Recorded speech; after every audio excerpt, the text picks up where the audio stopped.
Hey everybody on YouTube, this is Rick Thomas from Obsolete Video Services. Today I thought I'd show you guys what a real pain in the butt it is to work on this IVC-960. As you know, we just got doing some one side of the brakes. These brakes are really bad on this unit, and I wanted to show you guys a little walkthrough what it takes to change this stuff out. Anyways, on this unit there's a lot of power supplies, one to the right, one to the left. You got to drop a bunch of stuff to get to it. We did successfully change this one. We were able to get it out and get it changed successfully. So, this one here is the old one. As you can see, it is quite wore out. Yes, the pads are quite wore. So, I think at some point somebody tried to take this apart because it was loose. Maybe they realized it was a ton of work to actually get to it, to actually change them out. So they abandoned the project, and by that time maybe they got other equipment and just put this thing aside. I really don't know how that works, but anyways, I wanted to show you guys a little bit about this machine. As you drop all the bottom panels on it, there's an awful lot of connectors to this thing. As you can see, where the cards go, that's where all the connectors are for the audios and various things on the very bottom. Not an easy machine to work on. This thing is a bear, folks. It has 3 cooling fans in the back of the unit while it's running. It's a beast. This thing is a beast.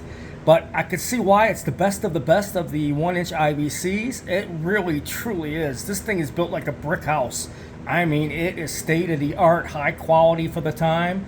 And they didn't skimp on anything building this unit. But as you can see, it's got a lot of components underneath. And when you get it all broken open like this, you gotta finagle all kinds of things. And anyways, we're working on the second one. As you can see, this is the first brake pad. It's wore out. We got it out. We got it changed. So, finito. Done. Here's the second new one we're going to be putting in. And I was going to show you this real quick. Once you start working on the one side, you got to pull the power supplies. There's the one power supply, which plugs in, obviously. That's one of the main power supplies that runs pretty much everything. And it's supported by 3 lock pins that locks it in place. And not an easy thing to do. And if I can get in there, I can show you guys. Alright, as you can see, this is the motor drag spindle, and that's where the pad drags against it. Okay, this is the arm right there. It's not an easy place to get to, so you have to drop the power supply so you can get to these 2 bolts. You got to drop this actuator, or whatever you want to call it. You got to drop the damn thing out to take it all in one piece, so you can pull the pin out and change the pad on it and all that kind of stuff. Not an easy thing to do whatsoever, but it's a little bit of work, guys. But these pads are definitely shot. I think the machine was put out of commission because the brake pads or braking system on this unit would not work. Just kept sliding because the brakes were not gripping the spindle for the right particular tension.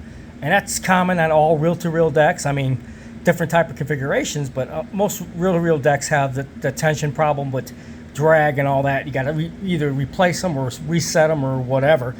But this is a very, very difficult, very complex machine.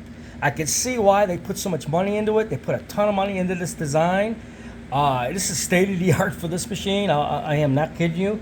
They did an unbelievable job. But like I said, the brakes on this thing is a bear to change. Well, I'm doing the second one now.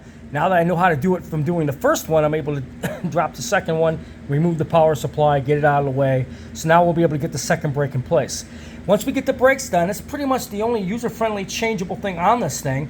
So we're going to get it all buttoned up together, and then once I get the brakes fully installed, and I could then start doing some troubleshooting, getting a tape in there and see if it got proper drag, and very soon we'll be able to see if we can get video out of this thing. So I hope you guys enjoyed this video.